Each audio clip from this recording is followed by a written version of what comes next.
स्वागत है आप सभी का आपके अपने YouTube channel science exam hub. आज अपन इसमें अगला टॉपिक लेके आ रहे हैं रिप्रोडक्शन इन ह्यूमन बींग्स। मानव में जनन किस प्रकार से होता है, जनन की प्रक्रिया कैसे संभव होती है। अच्छा, इस टॉपिक में भी देखा है कि बालकों के सामने जैसे मान लो आपको मेल रिप्रोडक्टिव सिस्टम है या फीमेल रिप्रोडक्टिव सिस्टम है, उसमें बहुत सारे जो लेबल डायग्राम है उसमें दिक्कत आती है। कई सारे ऐसे वर्ड हैं जिनके अर्थ उनको समझ नहीं पाते और वो इन्हें बिना समझे रटते रहते हैं। बेटा इस वीडियो को अंत तक देखे, इस चैप्टर में आपको जो भी कंसेप्ट है ना इतने आसान बन जाएंगे कि आपको यही याद हो जाएंगे। आपको इनको दोबारा बार बार पढ़ने की ज्यादा आवश्यकता नहीं होगी। आप वीडियो को थोड़ा ध्यान से देखें और हर एक कंसेप्ट को समझते हुए चले।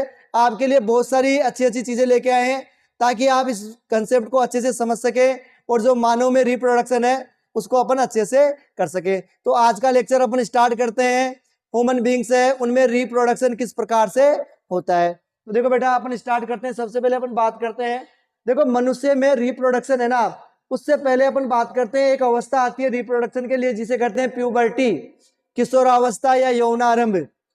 प्यूबर्टी के अंतर्गत ऐसे कौन कौन से परिवर्तन हो रहे हैं जो व्यक्ति को जनन के योग्य बनाते हैं। तो शुरू करते हैं आज का लेक्चर। सबसे पहले अपना जो पॉइंट है इसमें ह्यूमन बींग्स में रिप्रोडक्शन में, सबसे पहले अपन बात करते हैं प्यूबर्टी की। देखो बेटा प्यूबर्टी में ध्यान रखना, इससे रिलेटेड ज्यादा लक्षणों वाले क्वेश्चन तो नहीं पूछे जाते, लेकिन इसकी डेफिनेशन से अपने क्वेश्चन पूछ लेता है कि प्यूबर्टी किसे कहते हैं। तो देखो प्यूबर्टी का या यौनारंभ किसे कहते हैं बेटा। देखो प्यूबर्टी में होता क्या है, प्यूबर्टी के अंतर्गत मनुष्य में इस प्रकार से परिवर्तन होते हैं, यानी वह अवस्था जिस अवस्था में मानव की जो वृद्धि है वो तीव्रता से प्रारंभ हो जाती है और इसके अंतिम स्टेज तक जो मनुष्य है या जो मानव है, ह्यूमंस है, उनमें जनन क्षमता विकसित हो जाती है। वो उस रूप से पूर्ण रूप से परिपक्व हो जाता है, मेच्योर हो जाता है, यानी सेक्सुअली मेच्योर हो जाता है। वो अवस्था क्या कहलाती है बेटा, प्यूबर्टी। देखो ये प्यूबर्टी की अवस्था है ना, मेल और फीमेल दोनों में अलग अलग टाइम पे स्टार्ट होती है। मेल और जो फीमेल है उन दोनों में अलग अलग टाइम पे स्टार्ट होती है। अपन बात करते हैं अगर मेल में प्यूबर्टी की बात करें अपन, तो मेल में ये जो बेटा प्यूबर्टी है ये 12 या 13, जैसे जो टीनेजर एज है बेटा 3, तो ये 13 या लगभग अपन बात करें 13 या 14 के ऐसे ये बेटा प्रारंभ होती है। मानव में जो प्यूबर्टी है, मेल में प्यूबर्टी की अवस्था है वो 13 से लेकर लगभग 18 या 19 वर्ष की उम्र तक चलती रहती है। ठीक है, एक बार बेटा सेलेक्ट कर लेते हैं। तो ये 13 से लेकर 18 वर्ष तक चलती है। ठीक है, और उसी प्रकार से अगर बात करें अपन फीमेल में, तो बेटा फीमेल में जो प्यूबर्टी है वो मेल से 1 या 2 वर्ष पहले प्रारंभ हो जाती है, 10 या 11 वर्ष की आयु में प्रारंभ हो जाती है और 16-17 वर्ष की उम्र तक ये चलती है। कौन कौन से लक्षण परिलक्षित होते हैं देखो प्यूबर्टी के अंतर्गत। सबसे पहले अपन बात करें जो लंबाई है उसमें तीव्रता से वृद्धि होती है। आप अपने क्लासमेट्स को देखा होगा, जो बच्चे 8वीं तक 7वीं 8वीं तक छोटे छोटे दिखाई देते हैं, अचानक से जब वो 9th 10th आप वाली अवस्था में आते हैं तो अचानक से उनकी हेल्थ में तीव्रता से वृद्धि होती है। बेटा ये जो लंबाई में वृद्धि है मेल की अपेक्षा फीमेल में जल्दी परिलक्षित होती है। हाइट है क्योंकि इसमें जो प्यूबर्टी है 1 या 2 साल पहले आ जाती है। तो जो आपके भाई बहन है, जो आपके साथी हैं, जो आपके क्लासमेट है, जो अगर 8th क्लास में आपके बराबर थे, आपने देखा होगा 10th तक आते आते उनकी हाइट आपसे बहुत ज्यादा हो गई, उनकी हाइट बढ़ गई और आपकी हाइट छोटी रह गई। तो किशोरावस्था या प्यूबर्टी की सबसे बड़ी पहचान है, सबसे पहली पहचान है कि इसमें जो ग्रोथ है वो तीव्रता से होती है, हाइट में वृद्धि होती है, जो आपका फेस है वो तेली हो जाता है, त्वचा तेली हो जाती है, पिंपल्स निकल आते हैं, मुहासे निकल आते हैं। ठीक है, आपके जो प्राइवेट पार्ट्स है, पेनिस है, टेस्टिकल्स है, ये बिगर हो जाते हैं, इनकी साइज में वृद्धि होना प्रारंभ हो जाता है। वॉइस है, वॉइस में थोड़ा भारीपन आ जाता है, जो आवाज बचपन में आपकी सुधी नहीं लगती है तो मेल में ये जो आवाज है उसमें भारीपन आना प्रारंभ हो जाता है प्यूबर्टी के अनुसार। और शरीर के विभिन्न भागों पर जो अंडर आर्म्स है, आर्म फिट है, उनमें पसीना आ जाता है, तेलीय ग्रंथियां विकसित हो जाती है, तेलीय ग्रंथियां विकसित हो जाती है। और जो शरीर के विभिन्न भाग हैं वहां पर जैसे चेहरे पर दाढ़ी मूंछ का आना, शरीर के विभिन्न क्षेत्रों में बालों का आना, तो ये हेयर्स आने प्रारंभ हो जाते हैं। तो ये मुख्य लक्षण है। महिलाओं में क्या होता है बेटा प्यूबर्टी के समय कि ये 10, 11 या 12 ईयर से प्रारंभ होती है। हाइट में ग्रोथ होती है, हाइट तीव्रता से बढ़ती है, फेस पे तेली हो जाता है, जो त्वचा है वो तेली हो जाती है, पिंपल्स आने स्टार्ट हो जाते हैं, शरीर के विभिन्न भागों में जो श्वेत ग्रंथियां हैं, पसीना है वो आना स्टार्ट हो जाता है। महिलाओं में जो मासिक चक्कर है वो प्रारंभ हो जाता है, इस अवस्था में मासिक चक्कर आना प्रारंभ हो जाता है। जो स्तन है, ब्रेस्ट है, उनका आकार बढ़ना प्रारंभ हो जाता है और शरीर के विभिन्न क्षेत्रों में बालों का आना इस अवस्था की मुख्य विशेषता है। तो प्यूबर्टी में जो मेल और फीमेल है दोनों में कौन कौन से परिवर्तन आते हैं, ये नॉर्मली रूप से आपको 2-2 या 3-3 ध्यान होने चाहिए। सबसे इंपॉर्टेंट है ये कब स्टार्ट हो रही है या प्यूबर्टी कहते किसे, ये अपने लिए इंपॉर्टेंट है। ठीक है, तो मेल रिप्रोडक्टिव सिस्टम में जो अपन सबसे पहले बात करते हैं वो प्यूबर्टी है। तो प्यूबर्टी में कौन कौन से लक्षण है नजर आ रहे हैं, कौन कौन से परिवर्तन हो रहे हैं, ठीक है, इनका विशेष रूप से ध्यान रखते हैं। अब अपन शुरू करते हैं बेटा male reproductive system. Male reproductive system सबसे वेरी मोस्ट इंपोर्टेंट पॉइंट है बेटा, हर साल इनमें से क्वेश्चन आता है। पिछली बार बोर्ड परीक्षा में इसका डायग्राम पूछा गया, तो 2024 बोर्ड एग्जाम था, उसमें आपके मेल और फीमेल दोनों सिस्टम्स का डायग्राम पूछा है। नर जनन तंत्र का भी और मादा जनन तंत्र का भी डायग्राम आपसे एग्जाम में पूछा गया है और हर साल लगभग इनमें से क्वेश्चंस आते ही आते हैं। तो बेटा ध्यान रखना, अलर्ट मोड में आ जाना, वेरी मोस्ट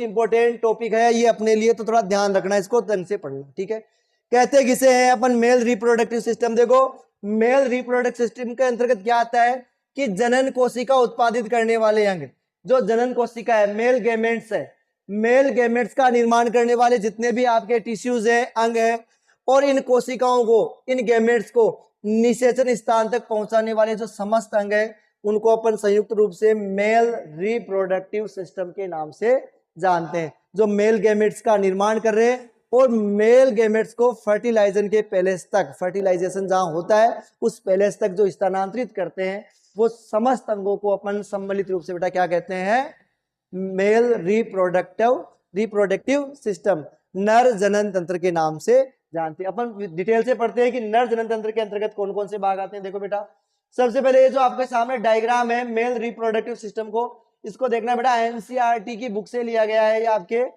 और यही डायग्राम आपको एग्जाम में बना के आना है। सिंपल है, 1 या 2 बार अगर आप इसकी प्रैक्टिस करोगे तो आसानी से आप इस डायग्राम को बना पाओगे। थोड़ी सी प्रैक्टिस करनी है आपको, ठीक है। 1 या 2 बार अगर आपने इसे बना लिया, फिर उसके बाद में आप बिना देखे बनाने की प्रैक्टिस करना, आसानी से आ जाएगा। तो अपन जानते हैं नर जनन तंत्र के कौन कौन से भाग होते हैं, कौन कौन से भाग क्या क्या कार्य करते हैं, पूरा डायग्राम के थ्रू समझते हैं। देखो अपन स्टार्टिंग करते हैं नीचे से। सबसे पहले अपन बात करते हैं टेस्टिस की, वर्सन, ठीक है। ये जो नर भाग मेल है उसका मुख्य जनन भाग होता है। जो मेल रिप्रोडक्टिव सिस्टम है, नर जनन तंत्र है, उसका सबसे मुख्य भाग है प्राथमिक लैंगिक अंग है। प्राथमिक लैंगिक अंग है बेटा टेस्टिस, वर्षण। कहां स्थित होता है, उदर गुहा के बाद सेक्रोटम वर्षण कोष में स्थित होता है। कहां स्थित होता है, वर्षण कोष में बेटा। ये जो आपको दिखाई दे रहे इस प्रकार से, ये वाला पार्ट, एक जोड़ी वर्षण कोष में उपस्थित होते हैं, ठीक है। क्या काम करते हैं बेटा, ये एक तो शुक्राणुओं का निर्माण करते हैं। जो मेल गैमेट्स हैं, शुक्राणु, स्पर्म, उसका निर्माण करते हैं। इसके अलावा ये जो सेक्स हार्मोन है, उस हार्मोन्स का उत्पादन भी करते हैं। जैसा कि अपने पहले पढ़ा है कि मेल में जो सेक्स हार्मोन है, लिंग हार्मोन है, वो टेस्टोस्टेरोन होता है। उस टेस्टोस्टेरोन का उत्पादन बेटा कौन करता है, आपके टेस्टिस के द्वारा किया जाता है। ह्यूमन में जो टेस्टिस होती है उसके द्वारा हार्मोन्स का उत्पादन किया जाता है। क्या काम करते हैं ये, तो नर में अभी जितने भी अपने प्यूबर्टी के अंतर्गत होने वाले जितने भी अपने परिवर्तन देखे, उन सारे परिवर्तनों के लिए, जो भी लैंगिक परिवर्तन हो रहे हैं उनके लिए बेटा ये हार्मोन्स उत्तरदायी होते हैं, टेस्टिस उत्तरदायी होती है, ठीक है। अच्छा, ये उदर गुहा के बाहर, हमारे शरीर के बाहर, नर में शरीर के बाहर वर्षण कोष में स्थित होते हैं, ठीक है, सेक्रेटम में स्थित होते हैं। इसका क्या कारण है, सीधा सा प्रश्न पूछ ले कि जो टेस्टिस होती है वो शरीर से बाहर क्यों स्थित होती है, तो देखो टेस्टिज का सबसे मुख्य कार्य क्या है, स्पर्म का निर्माण करना। तो ये जब शुक्राणुओं का निर्माण कर रही है तो शुक्राणुओं को शरीर से 2 से 3 डिग्री सेल्सियस 2 से 3 डिग्री सेल्सियस कम ताप की आवश्यकता होती है, टेम्परेचर कम चाहिए। और ये कम टेम्परेचर प्रदान करने के लिए ही इन्हें शरीर से बाहर इनकी अवस्थिति होती है, शरीर के बाहर ये स्थित होते हैं। ठीक है, तो पहला पार्ट हो गया आपके टेस्टिस वर्षण। ठीक है, सेकंड हो गया वर्षण कोश जो इन्हें सुरक्षित रखता है। ठीक है, इसके बाद में अपन बात करते हैं बेटा वेस डिफरेंस शुक्रवाहिनी। शुक्रवाहिनी देखो बेटा, ये जो टेस्टिस थे इन्होंने आपके यहाँ शुक्राणुओं का निर्माण किया, शुक्राणुओं का निर्माण किया। इन शुक्राणुओं को वर्षण से, इन शुक्राणुओं को वर्षण से जो आपका शुक्राशय है या इस शुक्राशय तक पहुंचाने में, शुक्राशय तक या सेमिनल वेसल्स में शुक्राशय तक पहुंचाने में मुख्य भूमिका निभाती है वेस डिफरेंस शुक्रवाहिनी। ठीक है, तो ये शुक्रवाहिनी आपकी इस प्रकार से कार्य करती है। क्लियर है। इसके बाद में अपन बात करते हैं बेटा शुक्राशय की, सेमिनल वेसल। ये क्या करता है, शुक्राणुओं को कुछ समय के लिए इकट्ठा करता है। ठीक है, शुक्राणुओं को कुछ समय के लिए इकट्ठा करता है। इसके साथ के साथ क्या करता है, ये कुछ पोषक पदार्थ या कुछ स्त्राव का निर्माण करता है या कुछ स्त्राव इकट्ठा करता है जिसमें कुछ पोषक तत्व होते हैं। ये इन शुक्राणुओं को पोषण प्रदान करते हैं और इनकी सुरक्षा करते हैं। ठीक है, और यहीं पे सीमन का निर्माण होता है। ठीक है, सीमन या वीर्य निर्माण में ये मदद करते हैं। ठीक है, इसके बाद में अपन बात करते हैं ये ब्लेडर, जिसके बारे में आपने एक्सक्रीशन सिस्टम में उत्सर्जन तंत्र में पढ़ा था कि ये मूत्र को संग्रहित करता है। तो देखो इसके ब्लेडर के जस्ट नीचे एक ग्रंथि और पाई जाती है जिसे हम कहते हैं प्रोस्टेट ग्रंथि। क्या कहते हैं बेटा, प्रोस्टेट ग्रंथि कहते हैं। ये प्रोस्टेट ग्रंथि भी क्या करते हैं, अपने स्त्राव ना शुक्राशय में डालती है जो कि शुक्राणुओं के पोषण के लिए आवश्यक होता है। ठीक है, इसके बाद में अपन बात करते हैं मूत्र मार्ग। ठीक है, यूरिथ्रा। यहां से जो मूत्राशय से आपके जो यूरिन है वो भी इसी भाग से, और जो ये शुक्राशय यहाँ से जो आपका सीमन है, शुक्राणु है, वो दोनों ही यूरिथ्रा मार्ग से बाहर आते हैं। इस मार्ग से ये बाहर आते हैं। ठीक है, तो ये मूत्र मार्ग।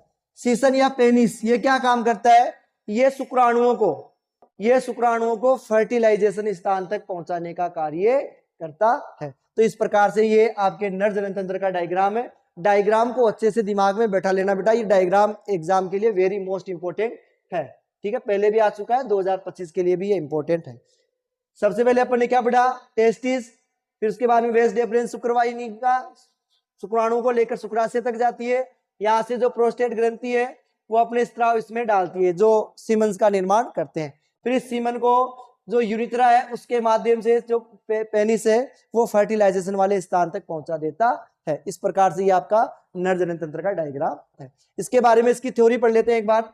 नॉर्मली थ्योरी में बेटा ज्यादा कुछ नहीं है, ये जो अपने पढ़ा इसी को अपने थ्योरी में लिख रखा है। तो अगर आपके डायग्राम समझ में आ गया ना तो थ्योरी आपके लिए बड़ी आसानी से याद होने वाली है।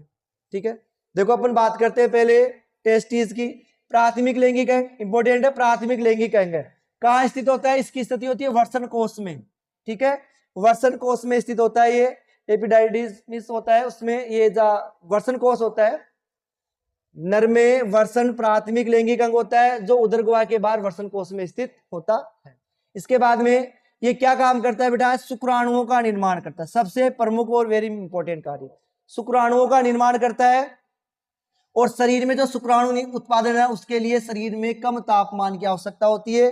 ठीक है, इसलिए ये कहाँ स्थित होता है, उदर गुहा के बाहर। अगर आपको ये पूछे कि उदर गुहा के बाहर क्यों स्थित होता है, क्यों आवश्यकता है, तो उसका आंसर हो जाएगा क्योंकि ये शुक्राणुओं का निर्माण करता है और शुक्राणुओं के निर्माण के लिए शरीर से 2 से 3 डिग्री सेल्सियस कम तापमान की आवश्यकता होती है। इसलिए ये उदर गुहा के बाहर, शरीर के बाहर स्थित होते हैं उदर गुहा में। ठीक है, इसके बाद में अपन सबसे प्रमुख ये नर लिंग हार्मोन टेस्टोस्टेरोन, जो मेल सेक्स हार्मोन है टेस्टोस्टेरोन का निर्माण करता है वर्षण के द्वारा या टेस्टिस के द्वारा ये कार्य किया जाता है। ठीक है, ये ध्यान रखना बेटा, सबसे इंपॉर्टेंट पार्ट है ये टेस्टिस। अपन सेकंड पार्ट की बात करते हैं इसमें एपिडाइड। ठीक है, एपिडर्मिस वाला या सेकंड पार्ट है एपिडिडाइमस। ठीक है, अधिवर्षण क्या कह सकते हैं अपन इसे, अधिवर्षण। ठीक है, ये वर्षण कोश के या जो शुक्राणु है उनके ऊपर की तरफ स्थित होता है ये कुछ समय के लिए शुक्राणुओं को ग्रहण करता है, कुछ समय तक शुक्राणुओं को ग्रहण करता है, प्राप्त करता है, और स्खलन तक, ठीक है, स्खलन समय तक उन्हें अस्थायी रूप से इजेक्शन तक या इजेक्युलेशन तक ये इनको संग्रहित रखता है, ठीक है। शुक्रवाहिनी का वेस डेफरेंस, ये शुक्रवाहिनी है, शुक्राणुओं को शुक्राशय तक पहुंचाने का कार्य करती है। जो शुक्राणु बने आपके टेस्टिस में, उन शुक्राणुओं को शुक्राशय तक पहुंचाने का कार्य शुक्रवाहिनी के द्वारा किया जाता है, ठीक है। एक अपन बात करते हैं आगे, शुक्राशय, सेमिनल वेसिकल। शुक्राशय ये क्या करता है बेटा, शुक्राणुओं को संग्रहित रखता है, ठीक है।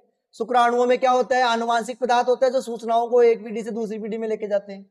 मेल में जितने भी आनुवांशिक गुण होते हैं, उन सारे आनुवांशिक गुणों का संग्रह कहाँ होता है, मेल गैमेट्स शुक्राणु में होता है, ठीक है। ये एक तरल पदार्थ का निर्माण करता है, शुक्राशय से एक तरल पदार्थ का निर्माण होता है जो इनको पोषण प्रदान करता है, और इस तरल पदार्थ को अपन सीमन कहते हैं, ठीक है।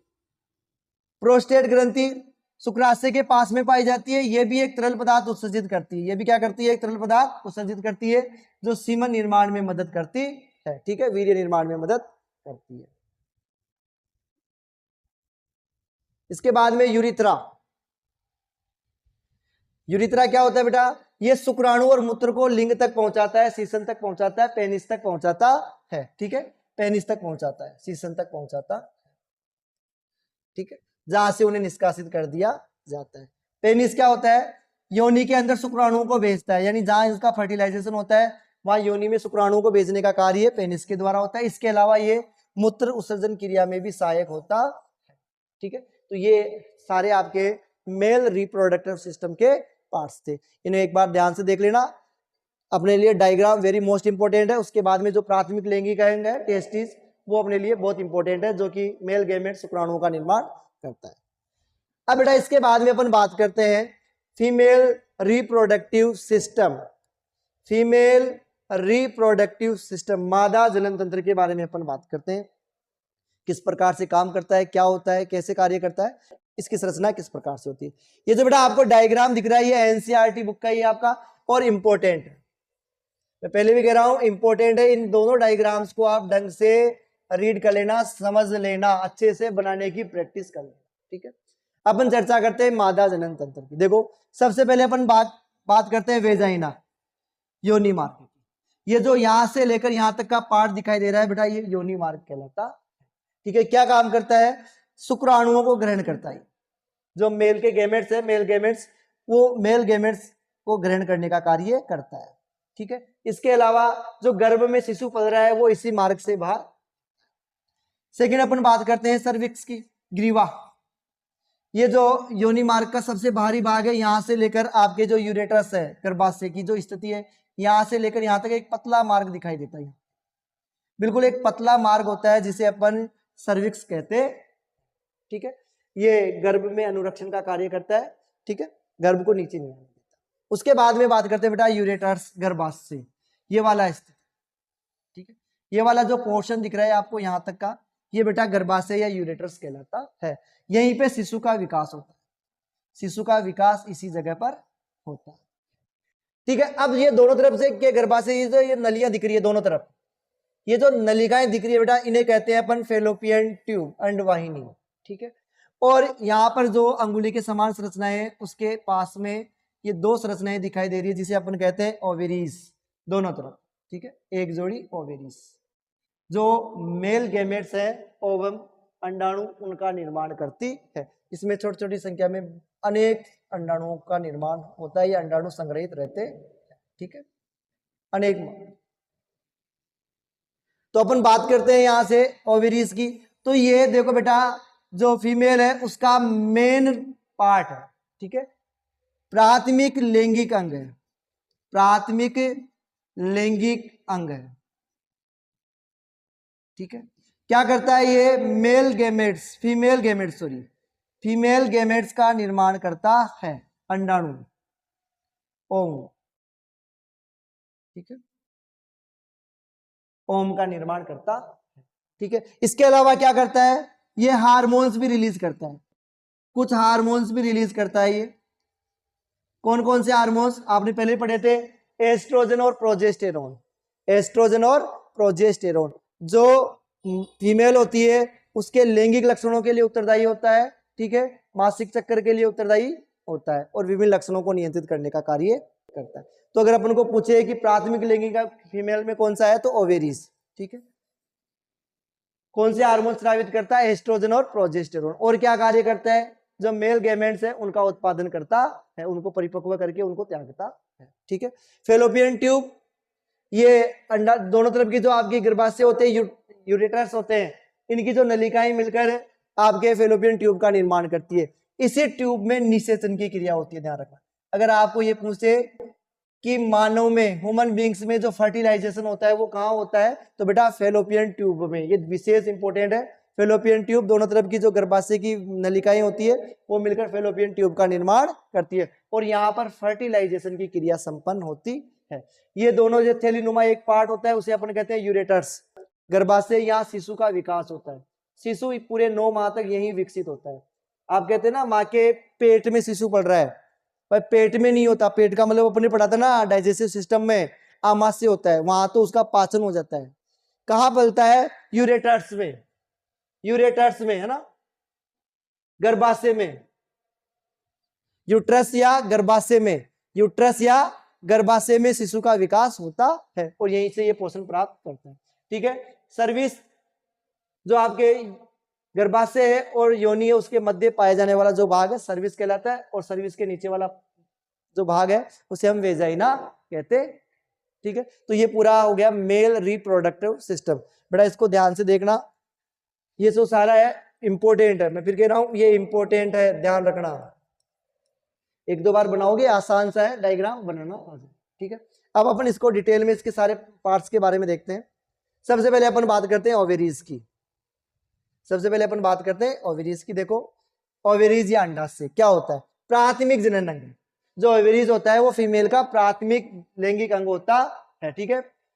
जो एक जोड़ी उदर गुहा में गर्भाशय के दोनों ओर, जो आपको गर्भाशय दिखाई दे रहा था, यूरेटर्स दिखाई दे रहा था, यूट्रस दिखाई दे रहा था, उस यूट्रस के दोनों तरफ, ठीक है, ये स्थित होता। क्या कार्य करता है? एक तो ये ओम का निर्माण करता है, अंडाणुओं का निर्माण करता है और मादा जो लिंग हार्मोन है एस्ट्रोजन, मादा लिंग हार्मोन एस्ट्रोजन और प्रोजेस्टेरोन का निर्माण करता है। एस्ट्रोजन और प्रोजेस्टेरोन को स्रावित कौन करता है? ओम या जो आपके ओवेरीज है वो इसका निर्माण करती है। जो मादा में आपके पुबर्टी के लक्षण थे उन सारे पुबर्टी के लक्षणों को नियंत्रित करने का काम करता है। इंपॉर्टेंट है, ध्यान रखना। इसके बाद में अपन बात करते हैं फेलोपियन ट्यूब की, अंडवाहिनी। वो ये लंबा नलिकाकार भाग होता है, गर्भाशय के दोनों ओर स्थित होता है, ठीक है। गर्भाशय बीच में दोनों तरफ स्थित होता है, दोनों तरफ के अंडाशय से जुड़ा हुआ होता है। और यहाँ ये इंपॉर्टेंट पॉइंट है ना, ये इंपॉर्टेंट पॉइंट है, ध्यान रखना ऑब्जेक्टिव के लिए भी। यहाँ निषेचन की क्रिया होती है।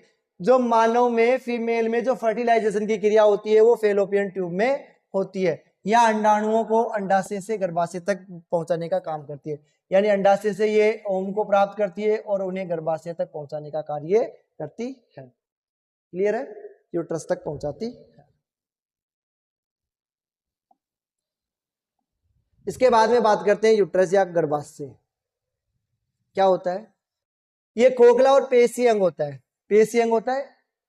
इसके बाद में दोनों तरफ की जो अंडवाहिनी है, फेलोपियन ट्यूब है, वो संयुक्त होकर गर्भाशय का निर्माण करती है, ठीक है। गर्भाशय ग्रीवा द्वारा योनि में खुलता है। नीचे वाला पार्ट जो अपन ने देखा था सर्विक्स, उसके द्वारा ये वेजाइना में खुलता है। और इसके अलावा जो आपके गर्भाशय है उसमें फिटस या भ्रूण का, एम्ब्रियो का विकास होता है और प्लेसेंटा का निर्माण होता है। जो भ्रूण को पोषण प्रदान करने वाली संरचना है प्लेसेंटा, ध्यान रखना। गर्भ में शिशु को भोजन प्रदान करने वाली या पोषण प्रदान करने वाली जो संरचना है वो प्लेसेंटा कहलाती है, ठीक है। इसके बाद में अपन देखते हैं वेजाइना क्या काम करता है। ये लिंग द्वारा या सीसन द्वारा छोड़े गए शुक्राणुओं को इकट्ठा करती है। जो इजेकुलेशन हो रहा है पेनिस के द्वारा स्पर्म का, उन स्पर्म को इकट्ठा करती है और फेलोपियन ट्यूब तक पहुंचाती है, ठीक है, फेलोपियन ट्यूब तक पहुंचाती है। इसके अलावा बच्चे के जनन के लिए ये जनन मार्ग के रूप में भी प्रस्तुत होती है या प्रयुक्त होती है, ठीक है, ये वेजाइना। तो ये मुख्य मुख्य पार्ट है, डिटेल से ज्यादा नहीं दे रखा है आपके, तो जितना दे रखा है आप उसको ध्यान से देखना।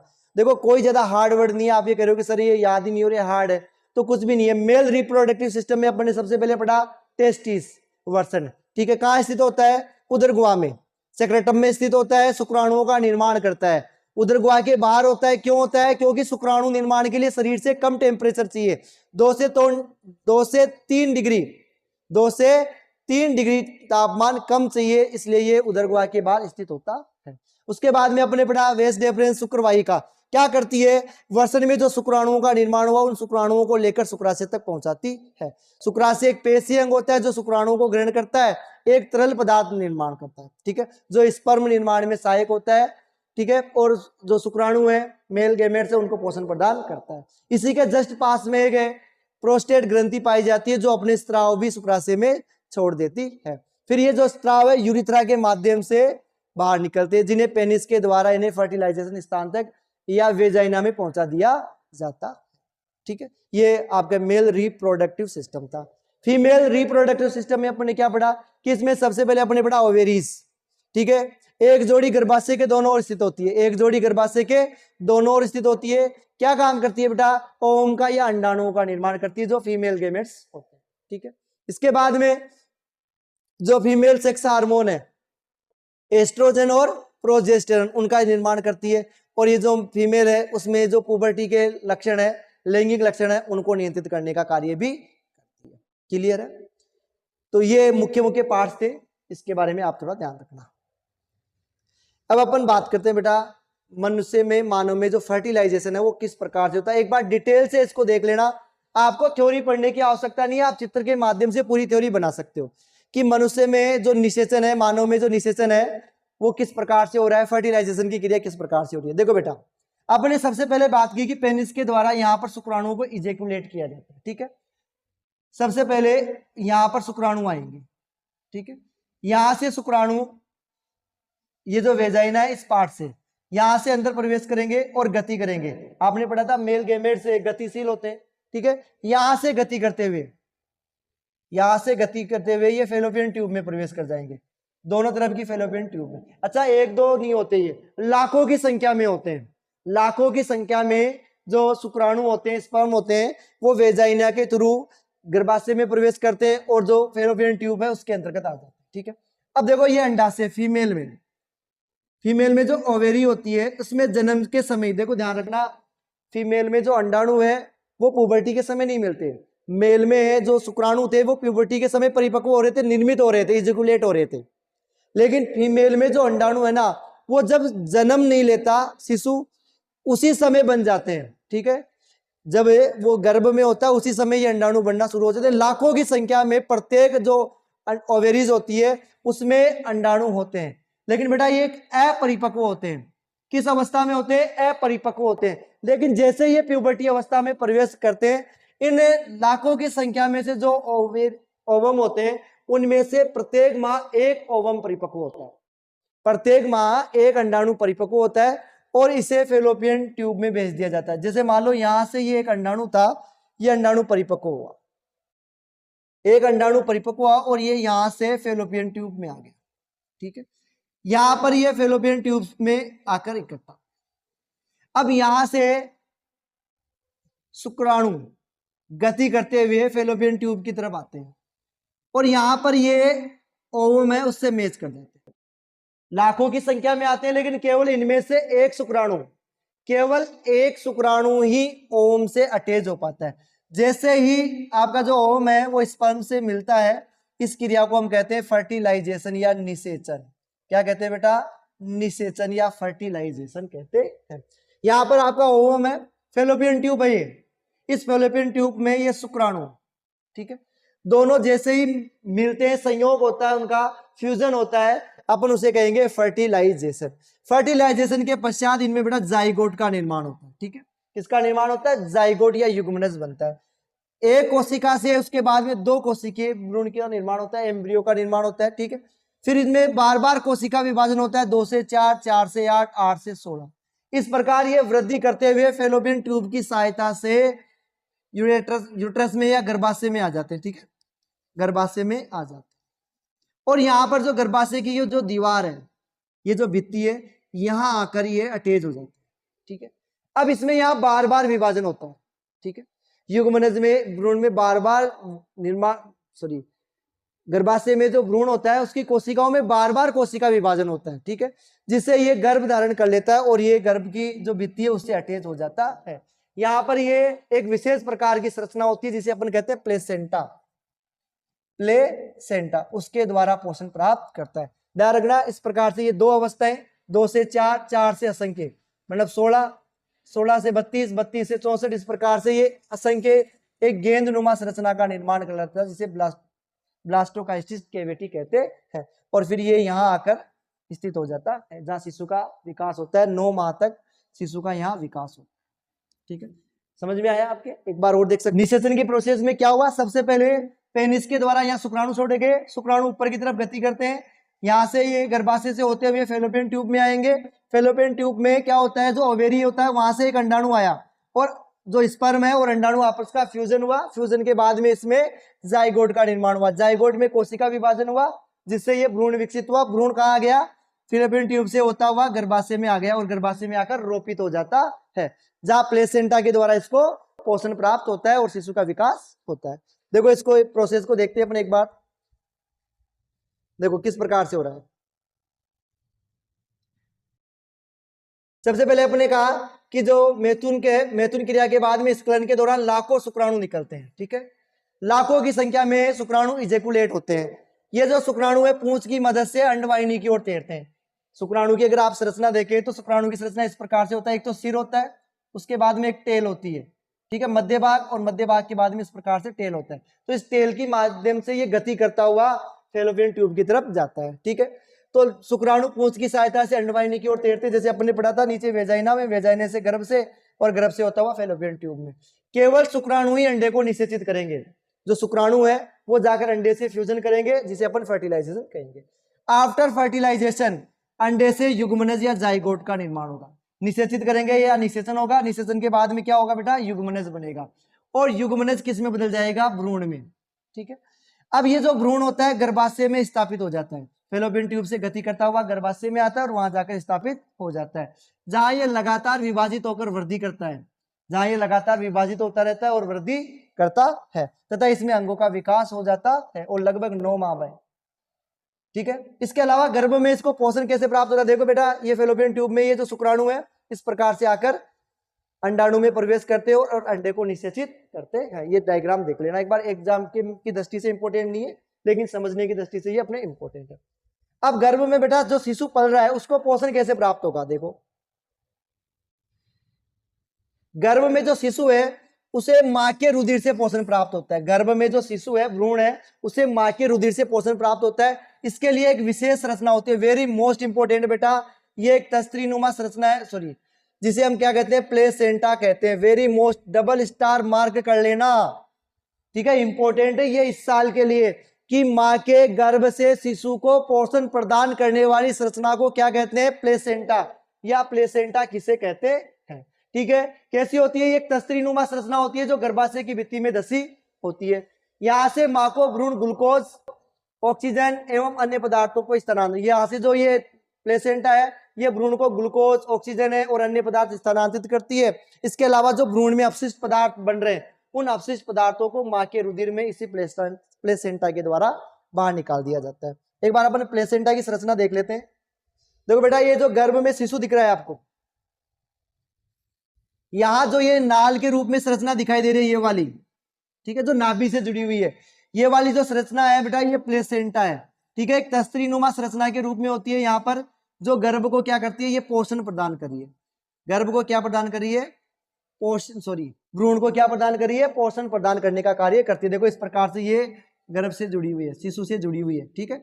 ये गर्भाशय है, जो गर्भाशय है वहां से इसका निर्माण होता है और ये गर्भ की नाभि से जुड़ी हुई होती है। यहाँ से पोषक पदार्थ अंदर जाते हैं और अपशिष्ट पदार्थ बाहर आते हैं, मां के रुधिर में वापस छोड़ दिया जाता है। तो एक प्लेसेंटा, ठीक है, इंपॉर्टेंट है प्लेसेंटा वर्ड, शिशु को पोषण प्रदान करने वाली संरचना, ठीक है। तो बेटा ये था आपके female reproductive system, male reproductive system, और जो मेल में है ना फर्टिलाइजेशन की प्रक्रिया, किस प्रकार से होती है, शिशु का निर्माण किस प्रकार से होता है। अपन एक बार देखते हैं शॉर्ट में कि शिशु का विकास देखो किस रूप से हो रहा है।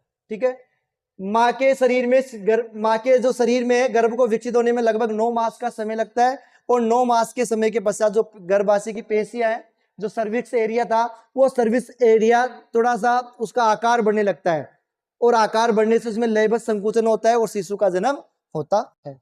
देखो संपूर्ण शिशु के विकास को दर्शाया गया, आप इसको एक बार देख लेना। डायग्राम अपने लिए उतना इंपॉर्टेंट नहीं है, लेकिन इससे समझ सकते हैं कि जो सबसे पहले फर्टिलाइजेशन हुआ, फर्टिलाइजेशन के पश्चात जाइगोट का निर्माण हुआ, उसके बाद में 2 कोशिकाओं का निर्माण हुआ, 2 से 4, 4 से 8, 8 से 16, और इस प्रकार से जो भ्रूण है उसका विकसित निर्माण हुआ, और ये फीटस में चेंज हो गया। ठीक है, और ये गर्भ में 10 वीक, 16 वीक और 20 वीक, इसके अलावा बाद में शिशु का लगभग 9 माह बाद में पूर्ण विकसित हो जाता है और शिशु का जन्म हो जाता है। तो ये डायग्राम आप देख सकते हो। ठीक है, formation of foetus from zygote, zygote से जो शिशु है, जाइगोट से जो शिशु है वो किस प्रकार से विकसित हो रहा है। ठीक है, आगे देखो बेटा, ये अपने निषेचन के पश्चात में एक लास्ट पॉइंट अपने इस चैप्टर का,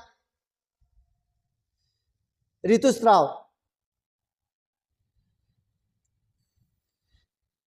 जो ह्यूमन रिप्रोडक्टिव सिस्टम है मेल में, उसके में अपन पढ़ते हैं। हाँ,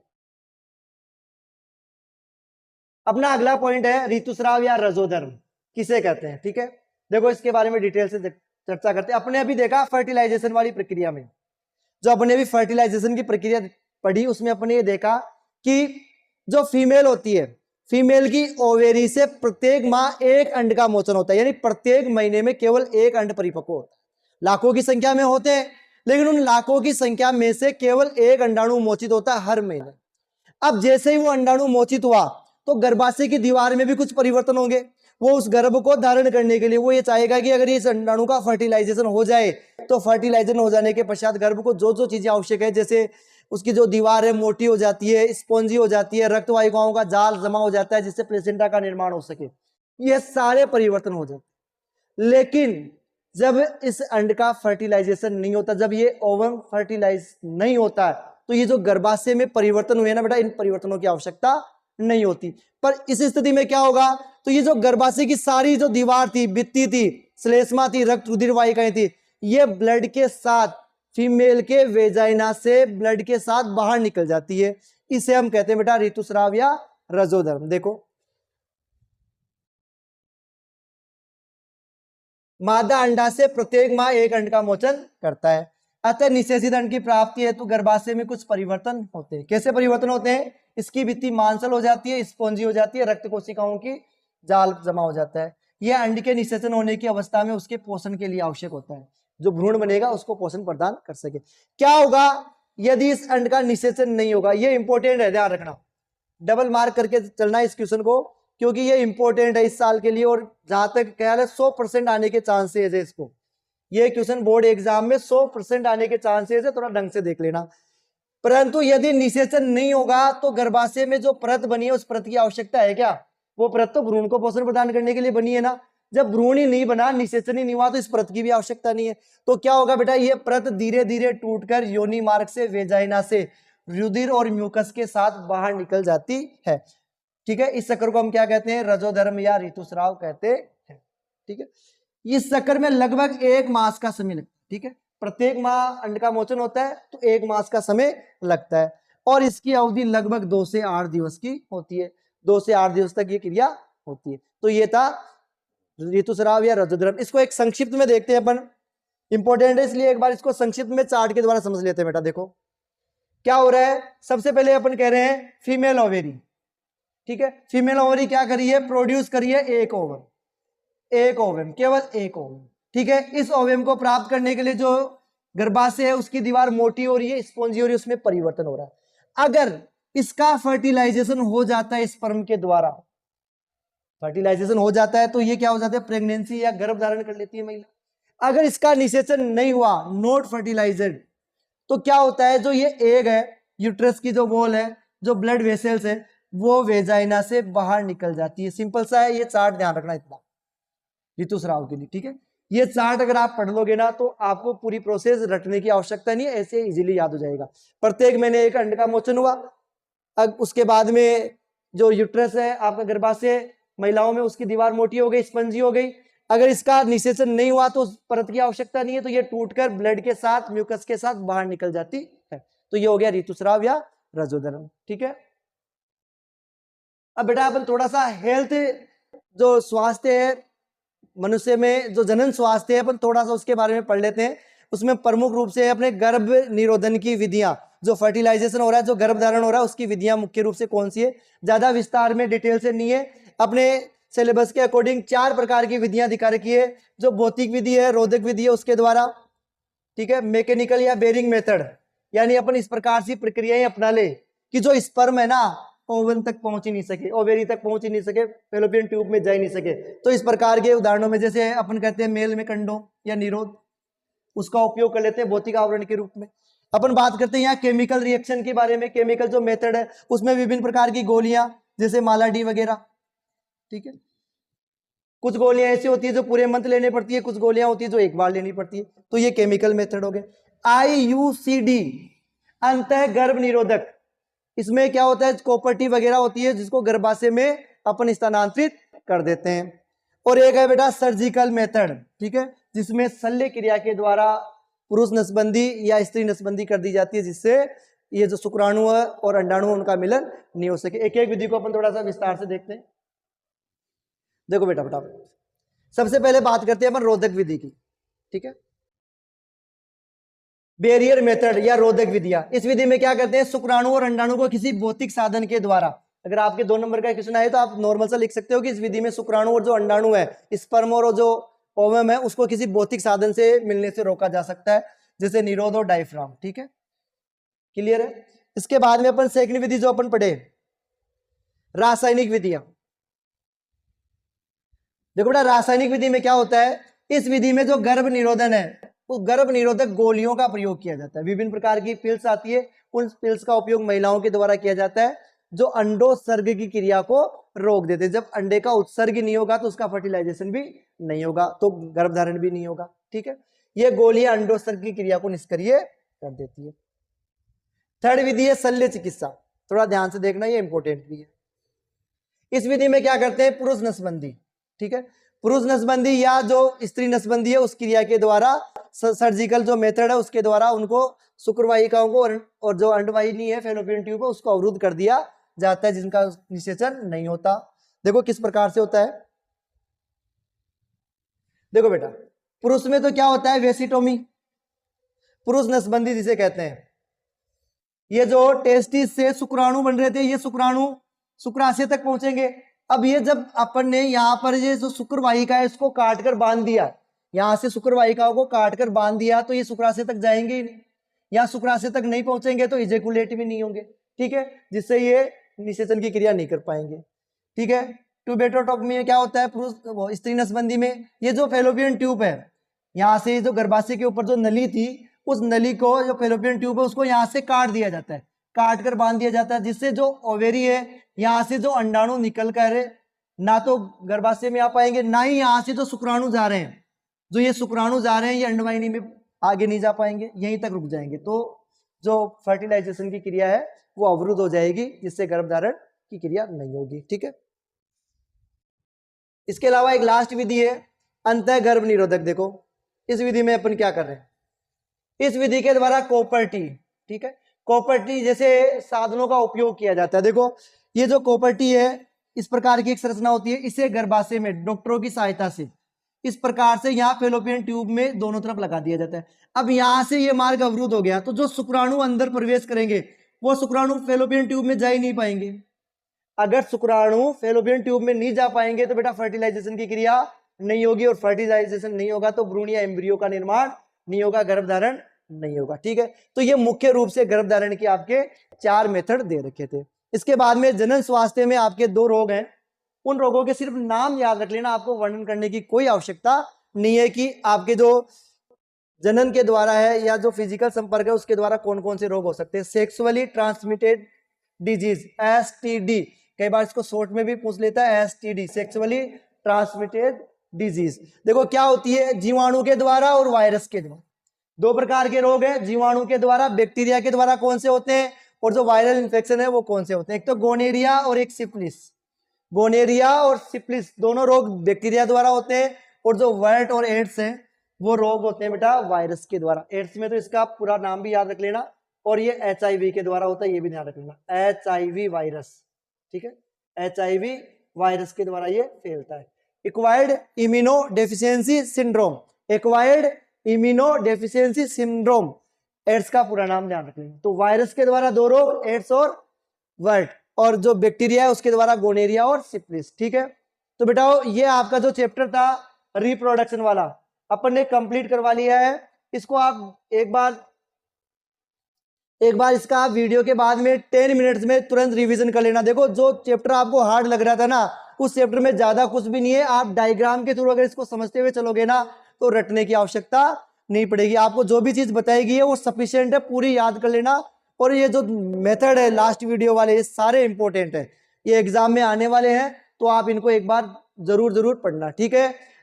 अगर आपने इससे पहले वाला वीडियो नहीं देखा है तो यहाँ कॉर्नर पर आपको इससे पहले वाले वीडियो का लिंक दिखाई देगा, जहां पर आप क्लिक करके वो वीडियो देख सकते हैं। और अगर आप हमारी प्लेलिस्ट देखना चाहते हैं तो प्लेलिस्ट के लिए नीचे ऑप्शन दिया गया है जिसपे आप क्लिक करके हमारी प्लेलिस्ट देख सकते हैं, ठीक है। वीडियो को लाइक जरूर करें, और जो यूजर्स आज ही आए हैं, नए हैं, वो चैनल को सब्सक्राइब करें, और हमारी प्लेलिस्ट के द्वारा सारे वीडियो उनको उपलब्ध हो जाएंगे, उन्हें आप देखें, ठीक है। आगे के वीडियोस के लिए मिलते हैं अपन, जो नेक्स्ट चैप्टर है उसके लिए आगे के वीडियो में मिलते हैं। तब तक के लिए जय हिंद, जय भारत।